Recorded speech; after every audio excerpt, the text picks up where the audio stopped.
Hello students, in this video I will discuss how to solve the numericals based on realization of IIR filter using ladder structure. Then I will discuss the realization of FIR filter. अगर आपको FIR filter को realize करना है by using direct form, cascade form and linear phase form. Right. तो start करते हैं realization of IIR filter using ladder structure. ठीक है, न्यूमेरिकल सॉल्व करने से पहले इसका थोड़ा बेसिक देख लेते हैं कि किस तरीके से हम रियलाइज करते हैं इसको. राइट. तो लेट सपोज कि IIR फिल्टर का ट्रांसफर फंक्शन आपको ये दिया है, this is the general form. ठीक, तो इस फॉर्म को हमें ब्रेक करना होता है, इसको हमें रीअरेंज करना होता है इस पर्टिकुलर फॉर्मेट में by using continued fraction expansion H of Z. इसी एक्सप्रेशन को हमें इस फॉर्म में रिप्रेजेंट करना होता है and then we need to find the value of alpha and beta factors. ठीक है, और एक बार हमें अल्फा और beta that is alpha nought, beta one, alpha one, beta two, इन सब की वैल्यू मिल जाती है, then we draw the ladder structure. ठीक है, तो देखिए इस तरीके से फॉर्म में रिप्रेजेंट करने का मतलब क्या है, मैं एक एग्जांपल के थ्रू आपको पहले ये चीज़ क्लियर करूंगा, then I will solve the numerical based on ladder structure. Right. देखिए कंटिन्यूड फ्रैक्शन एक्सपेंस का मतलब क्या है कि सबसे पहले सपोज आपके पास एच ऑफ जेड इस फॉर्म में दिया हुआ है. ठीक है, अभी पावर सेम है तो हमने क्या किया, पहले हमने इसको डिवाइड कर दिया, this is the numerator and this is denominator, इसको हमने डिवाइड किया. तो डिवाइड कीजिए इससे, तो यहाँ पे क्या जाएगा, क्वेश्चन की वैल्यू क्या आ जाएगी, टू जेड इनवर्स, और इससे मल्टीप्लाई किया तो -4. ठीक, माइनस प्लस, जब आप सब्ट्रैक्ट करोगे तो साइन चेंज हो जाएगा, यहाँ क्या आ जाएगा 5. तो आप इस एक्सप्रेशन को क्या लिख सकते हैं, एच ऑफ जेड, क्वेश्चन क्या है इसके पास 2 प्लस रिमाइंडर क्या बचा 5 डिवाइडेड बाय जेड इनवर्स -2. इस तरीके से लिख दिया. राइट. इसको अब आप क्या कर सकते हैं कि इस 5 को आप इस तरीके से भी लिख सकते हैं, 2 plus 1 divided bye Z inverse -2 and divided by 5. जब आप इसको सॉल्व करोगे तो यही मिलेगा आपको. ठीक, तो अब आपको क्या करना है, इसको अब आपको सॉल्व करना है.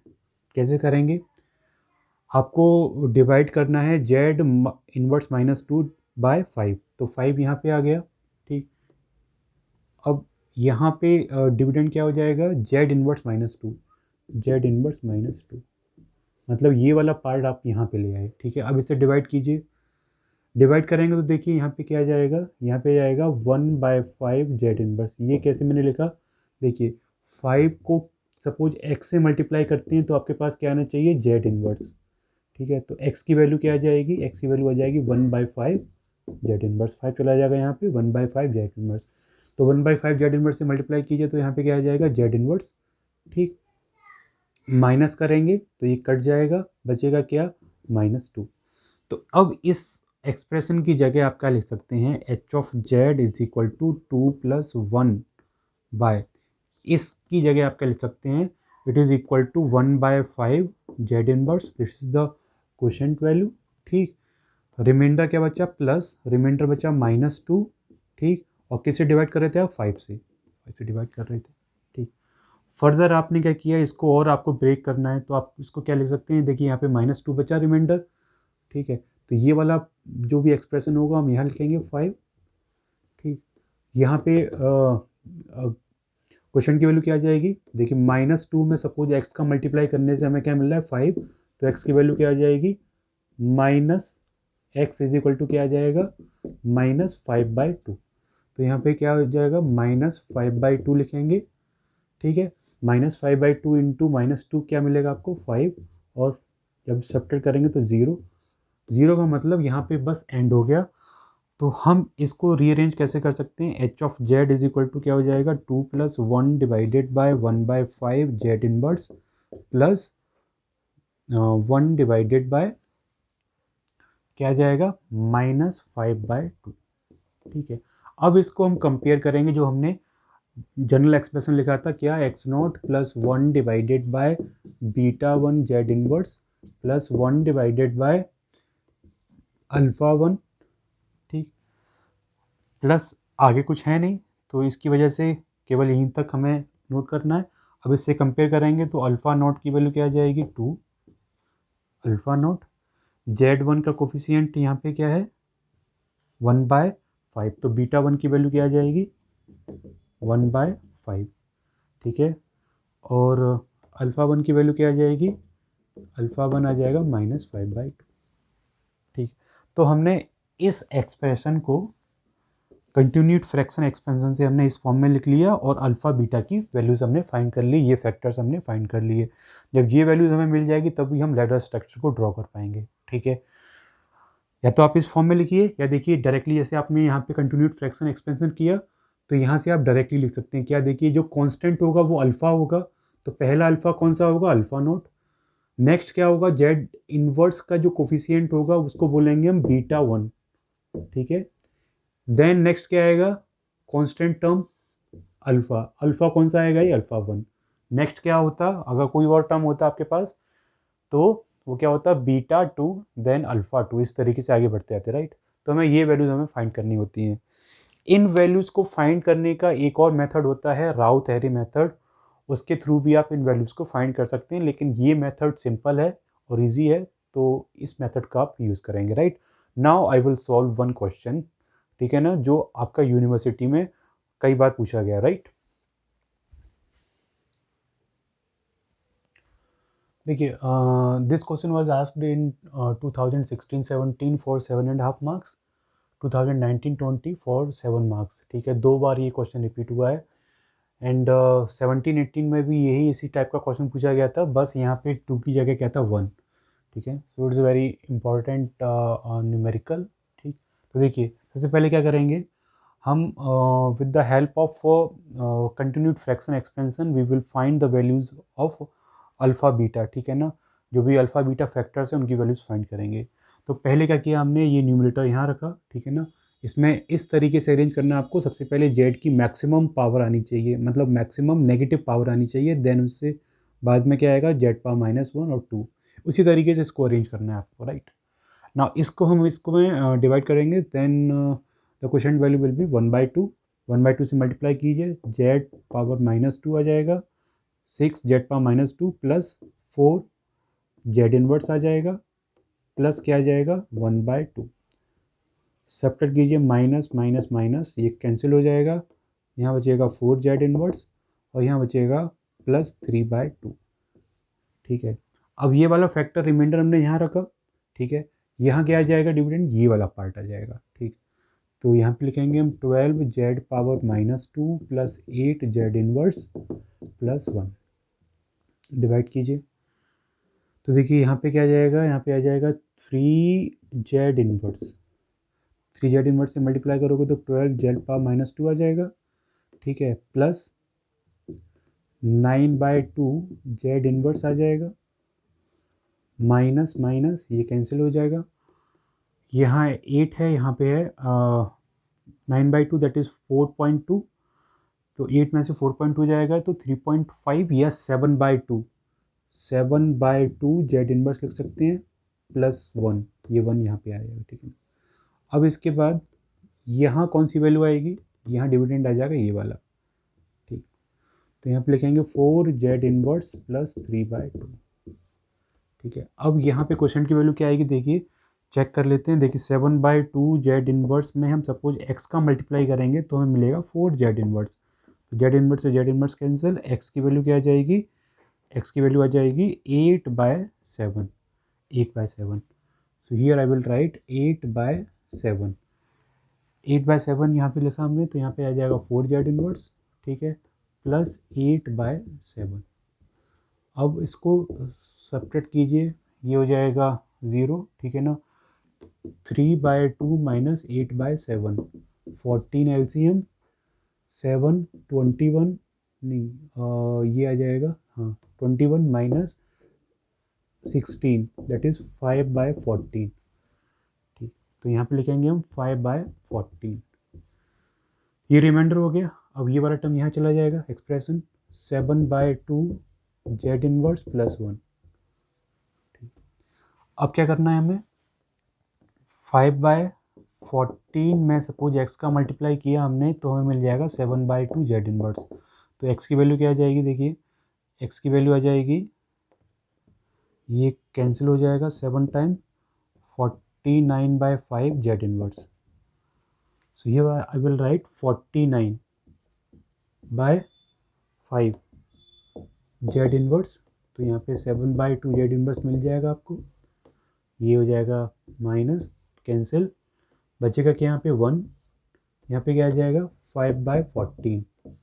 तो यहाँ पे तो 5/14 ही लिखेंगे। 5/14 कैंसिल 0 0, मतलब कि यहाँ पे एंड हो जाना है, बस ख़त्म हो गया, राइट। अब इसमें हमें जो यूज़फुल इंफॉर्मेशन है वो ढूंढनी है। वो कैसे देखेंगे, देखिए वो ऐसा देखेंगे कि सपोज आपके पास जो पहला वाला जो एक्सप्रेशन, जो पहला डिवीज़न है उसमें जो क्वेश्चन की वैल्यू आई आपके पास, वो जो वैल्यू होगी it will equal to what, क्या, अल्फ़ा नॉट। अल्फ़ा नॉट से हमेशा स्टार्टिंग करेंगे, ठीक है। Next term will be what, beta 1। Z inverse का जो भी कोफिशिएंट होगा वो बीटा होगा और जो कांस्टेंट मिलेगा वो अल्फ़ा होगा। तो अल्फ़ा नॉट के बाद बीटा 1, ये नेक्स्ट टर्म क्या हो जाएगा, अल्फ़ा 1। कांस्टेंट है अल्फ़ा, अल्फ़ा 1। नेक्स्ट टर्म क्या हो जाएगा, ये हो जाएगा बीटा 2, ठीक। And this value will B alpha 2। तो आपने यहाँ पे वैल्यूज फाइंड कर ली, क्या, alpha naught is equals to 1/2, beta 1 equal to 3, alpha 1 equal to 8/7, comma beta 2 is equal to 49/5 and alpha 2 is equal to 5/14। इतनी वैल्यूज आपने फाइंड कर ली, ठीक है ना। अब नेक्स्ट स्टेप में हम क्या करेंगे, इसका स्ट्रक्चर ड्रॉ करेंगे। स्ट्रक्चर कैसे ड्रॉ करेंगे वो देखते हैं, राइट।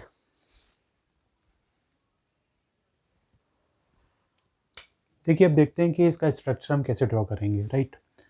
देखिए जो भी अल्फ़ा वाले जो भी कोफिशिएंट्स होंगे वो क्या होंगे, फॉरवर्ड पाथ के मल्टीप्लायर, और जो बीटा जो होंगे वो फीडबैक पाथ और बैकवर्ड पाथ के मल्टीप्लायर्स होंगे, राइट। तो देखिए in the starting we will draw a multiplier, ठीक है ना। ये मल्टीप्लायर है आपके पास।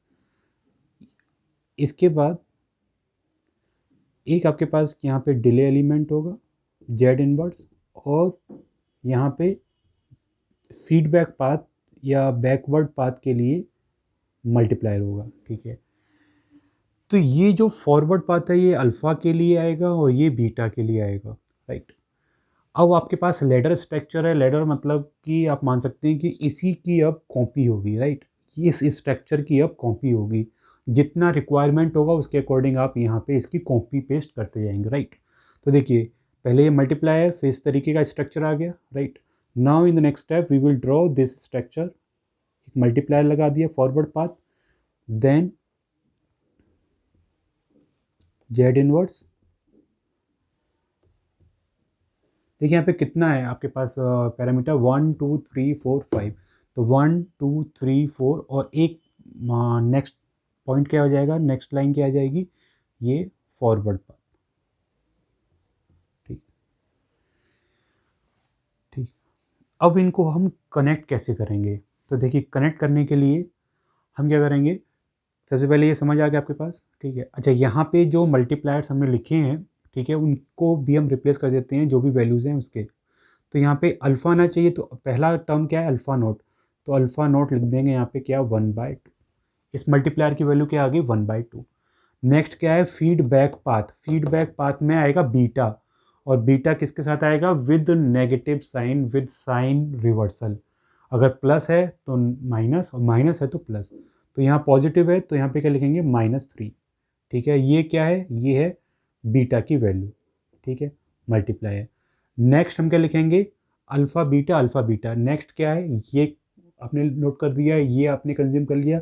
Now next term is alpha 1 8/7। तो 8/7 आप लिखेंगे यहाँ पे, ठीक है। फिर क्या आएगा, बीटा।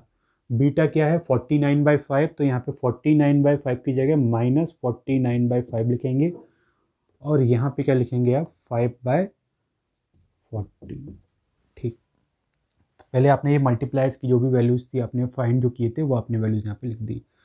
अब आता है कि इसको हम कनेक्ट कैसे करेंगे इन लाइंस को। तो देखिए जिस डायरेक्शन में मल्टीप्लायर है वहाँ पे आप एक एडर पुट करेंगे, राइट। तो यहाँ पे देखिए मल्टीप्लायर इस डायरेक्शन में, तो इस एंड पे आप क्या एक एडर पुट करेंगे, राइट। मल्टीप्लायर की डायरेक्शन ये है, सिग्नल ऐसे फ्लो कर रहा है, ठीक है। तो यहाँ पे एक एडर में लगा दिया, इसमें आपने एडर यहाँ लगा दिया, डायरेक्शन ये है, ये डायरेक्शन इस तरफ है, तो यहाँ पे आपने एक एडर लगा दिया। लास्ट में हम देखेंगे कि यहाँ पे रिक्वायरमेंट नहीं है एडर लगाने की, ठीक है। कैसे देखते हैं, यहाँ लेफ्ट हैंड साइड में आपके पास इनपुट होगा x ऑफ n, और राइट हैंड साइड में क्या होगा, आपके पास आउटपुट होगा y ऑफ n सिस्टम का, ठीक। यहाँ पे जो सिग्नल फ्लो होता है, अगर आपके पास ये x ऑफ n है, ये y ऑफ n है, ठीक है, तो सिग्नल कुछ इस तरीके से फ्लो होता है, देखिए इस तरीके से फ्लो होता है, ठीक। तो देखिए यहाँ पे जो एडर है, यहाँ पे एक सिग्नल यहाँ से आ रहा है, तो दूसरा सिग्नल ऑब्वियस सी बात है आपके पास इस डायरेक्शन से कहीं आ रहा होगा, तो आपने पहले इसको कनेक्ट कर दिया इससे, और यहाँ पे इसको कनेक्ट कर दिया, ठीक है।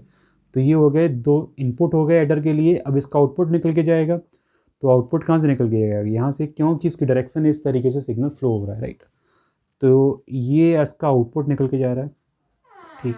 आउटपुट, एक आउटपुट जाता है इस एडर में और एक आउटपुट जाता है इस मल्टीप्लायर में, राइट।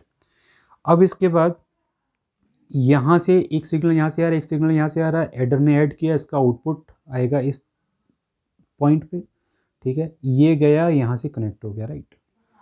इसके बाद देखिए ये सिग्नल की डायरेक्शन ये है, सिग्नल की डायरेक्शन ये है, तो ये ऊपर गया, और कोई तरीका तो है नहीं इसको कनेक्ट करने का, ठीक है। तो ये गया, ये एडर है, एक इनपुट यहाँ से आ रहा है, तो एक इनपुट यहाँ से आ रहा होगा, क्योंकि डायरेक्शन में पहले बता चुका हूँ कि इस तरीके से आपके पास सिग्नल फ्लो करेगा, राइट। अब इस एडर में दो इनपुट हो गए, इसका आउटपुट आएगा निकल के, आउटपुट आएगा इस तरीके से, ठीक। एक चला जाएगा यहाँ पे, एक चला जाएगा यहाँ पे। अब इस एडर में दो इनपुट आ रहे हैं, एक यहाँ से एक यहाँ से, तो इसका आउटपुट आ जाएगा यहाँ से। तो इस तरीके से ये क्या हो जाएगा, ladder structure.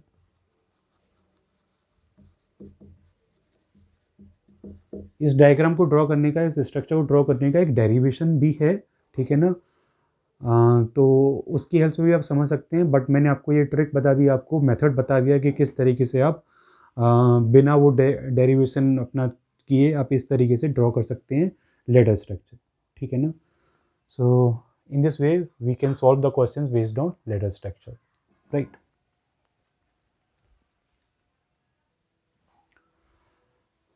Okay, now I will tell you how to solve the questions based on realization of FIR filters.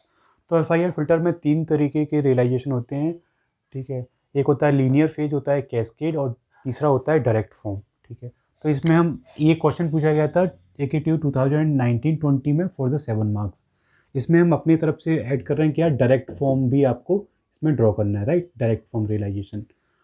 तो सबसे पहले देखते हैं कैस्केड फॉर्म रियलाइजेशन।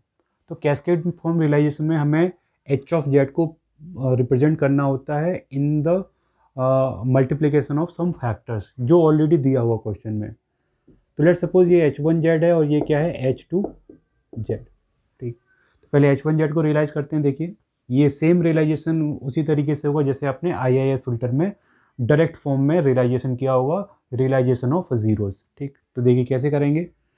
इस H1Z में सबसे पहले चेक करेंगे कि मैक्सिमम Z की पावर क्या है, कितने डिले एलिमेंट्स हमें रिक्वायर हैं। तो देखिए इसमें हमें 2 डिले एलिमेंट्स रिक्वायर्ड है मैक्सिमम। तो यहाँ पे आपके पास x ऑफ n होगा कहीं, ठीक। तो यहाँ पे हमने 2 डिले एलिमेंट्स ड्रॉ कर दिए पहले, Z इनवर्स। अब यहाँ पे देखिए ये कांस्टेंट टर्म जा रहा है, तो कांस्टेंट आपको यहाँ से मिलेगा, यहाँ मल्टीप्लायर आपने यूज़ कर लिया क्या, 1 इसके लिए। नेक्स्ट Z पावर -1 का कोफिशिएंट क्या है, 0.5, तो यहाँ पे 0.5 आ जाएगा। नेक्स्ट क्या है, 1, तो यहाँ पे आपने मल्टीप्लायर यूज़ किया जिसकी वैल्यू क्या है, 1। बस इन सबको आपको ऐड करना है अब। तो यहाँ पे आपने एडर लगा दिया, इन दो को ऐड किया पहले, फिर यहाँ पे एक एडर लगा दिया, ठीक। इसका जो आउटपुट होगा वो क्या होगा, आउटपुट ऑफ द H1Z। अब इसके साथ में आपको कैस्केड फॉर्म में इसको भी रियलाइज़ करना है, तो इसके लिए अब ये इनपुट हो जाएगा, ठीक।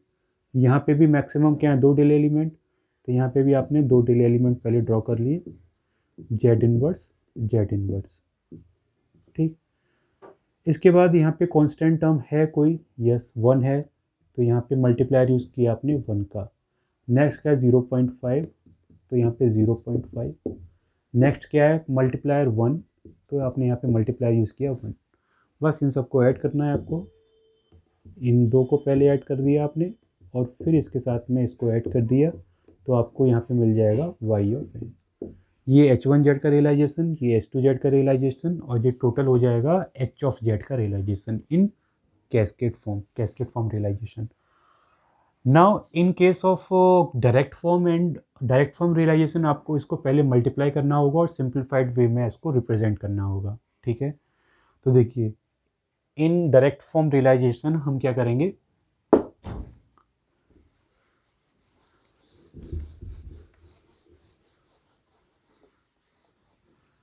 डायरेक्ट फॉर्म रियलाइजेशन में पहले इसको मल्टीप्लाई कीजिए।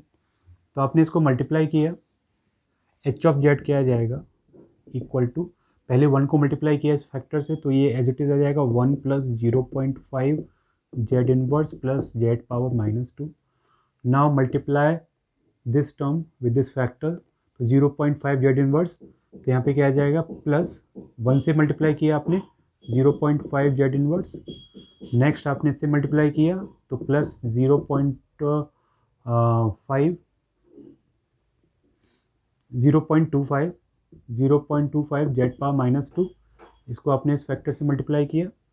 नेक्स्ट इसको मल्टीप्लाई किया आपने जेड पावर -2 से, तो मिलेगा आपको क्या प्लस 0.5 जेड पावर -3। ठीक, अब इसको मल्टीप्लाई कराना है आपको इस फैक्टर से, तो पहला टर्म क्या आ जाएगा Z power -2 plus Z power -2 plus next term आ जाएगा 0.5 Z power -3 and last term will be Z power -4। तो इन सबको ऐड कर दीजिए, क्या आ जाएगा 1 plus Z power -1 plus 2.25 Z power -2 plus Z power -3 plus Z power -4। This is what H of Z. ठीक, अब आपको इसको रियलाइज करना है। मैक्सिमम डिले एलिमेंट्स क्या हैं 4, तो यहाँ पे आपके पास एक्स ऑफ एन है, यहाँ पे आपने डिले एलिमेंट लगा दिए 1 2 3 and 4, Z inverse Z inverse Z inverse and Z inverse. ठीक, इसके बाद यहाँ पे देखिए कांस्टेंट टर्म क्या है 1, तो यहाँ मल्टीप्लायर यूज़ किया आपने 1 का। नेक्स्ट मल्टीप्लायर क्या है 1, तो 1 यूज़ किया। नेक्स्ट क्या है multiplier 2.25, next multiplier is 1 and next multiplier is 1। ठीक, इन सबको बस आपको ऐड करना है, इसको ऐड कर दिया आपने, इसके साथ में इसको ऐड कर दिया, इसके साथ में इसको ऐड कर दिया, और यहाँ पे आपने इसको इसके साथ में ऐड कर दिया, यहाँ पे मिल जाएगा y of n। This is direct form realization of this transfer function. Now in the last I will show you how to do linear phase realization. तो देखिए लीनियर फेज रियलाइजेशन में क्या होगा, लीनियर फेज रियलाइजेशन में आपको पता है कि एच ऑफ जेड जो होगा उसको आप रीअरेंज करेंगे कैसे, कि जो फर्स्ट कोफिशिएंट होगा वो लास्ट कोफिशिएंट के इक्वल होगा। ठीक है, तो यहाँ भी 1 है, यहाँ पे भी 1 है, तो आप इन दोनों टर्म में से 1 को कॉमन ले लिए, तो यहाँ पे क्या बचेगा 1 प्लस जेड पावर -4। ठीक, तो ये दोनों टर्म कंज्यूम हो गए आपके पास, प्लस इसमें से और इसमें से कोफिशिएंट देखिए, दोनों के कोफिशिएंट क्या हैं 1, तो अगेन यहाँ पे आप क्या लिखेंगे 1 into Z power -1 plus Z power -3। ठीक, ये दोनों कंज्यूम हो गए, प्लस क्या बचा आपके पास 2.25 जेड पावर -2। ठीक, अब इसको इस फॉर्म में रिप्रेजेंट करने के बाद अब आप इसको नेक्स्ट इसका स्ट्रक्चर ड्रॉ करोगे। ठीक है, अगर लीनियर फेज दी हुई है तो इस तरह की कंडीशन बनेगी कि जो फर्स्ट टर्म होगा वो लास्ट टर्म का जो कोफिशिएंट होगा जो फर्स्ट का होगा वो सेम होगा, देन सेकंड लास्ट का जो कोफिशिएंट होगा वो सेम होगा। इस तरीके से आप कांस्टेंट को पहले कॉमन ले लेंगे। यही लीनियर फेज की कैरेक्टरिस्टिक होती है, ये इंपॉर्टेंट कंडीशन है, राइट। अब एच ऑफ जेड को आप रियलाइज करेंगे कैसे, देखिए मैक्सिमम डिले एलिमेंट्स कितने यूज हो रहे हैं, 4। तो 4 डिले एलिमेंट्स को आप इस तरीके से ड्रॉ करोगे, 1 2, ब्रेक कर लेंगे इसको, ठीक है। नेक्स्ट आ जाएगा 3। अगर आपके पास 4 डिले एलिमेंट्स है तो 2 फर्स्ट रो में, 2 सेकंड रो में। अगर 6 हैं तो 3 एंड 3, ठीक। अगर ऑड नंबर है, सपोज यहाँ पे आपके 4 की जगह 5 होता तो 2 एंड 2 यहाँ पे आप ड्रॉ करते, एक डिले एलिमेंट आप यहाँ लगाते, राइट। इसके बाद एक डिले एलिमेंट यहाँ पे आ जाएगा, ये आपके पास क्या है, एक्स ऑफ एन, ठीक। ये सब क्या है, डिले एलिमेंट, 4 डिले एलिमेंट्स, क्योंकि मैक्सिमम पावर क्या है यहाँ पे नेगेटिव में 4 डिले एलिमेंट्स को इस तरीके से आपने पहले अरेंज कर लिया, ठीक है। हाफ हाफ करके फर्स्ट रो में हाफ, सेकंड रो में हाफ डिले एलिमेंट्स को आपने ड्रॉ कर लिया।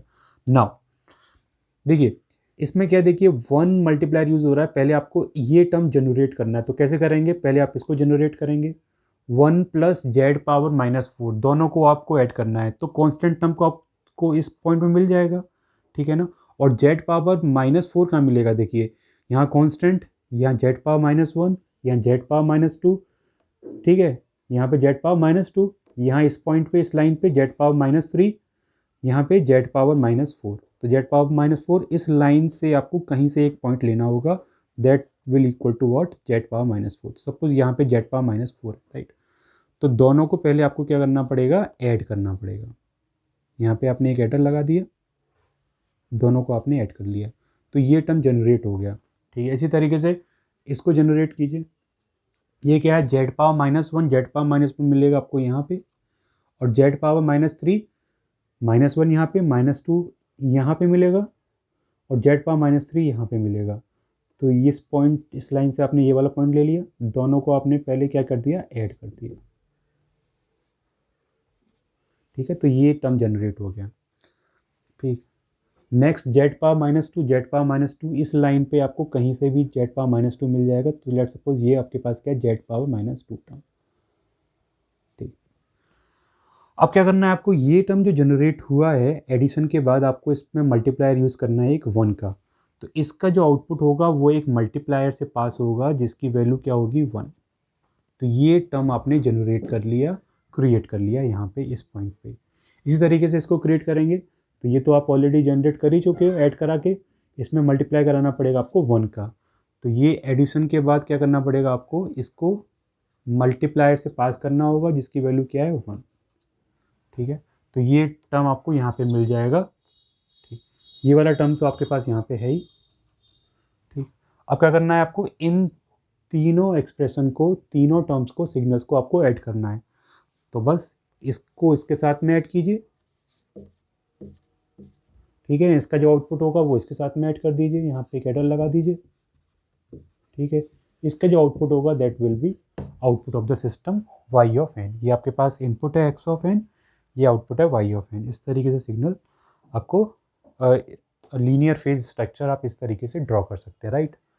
सो this is all about how to realize FIR filter by using direct form, cascade form and linear phase structure, right? So thank you everyone for listening.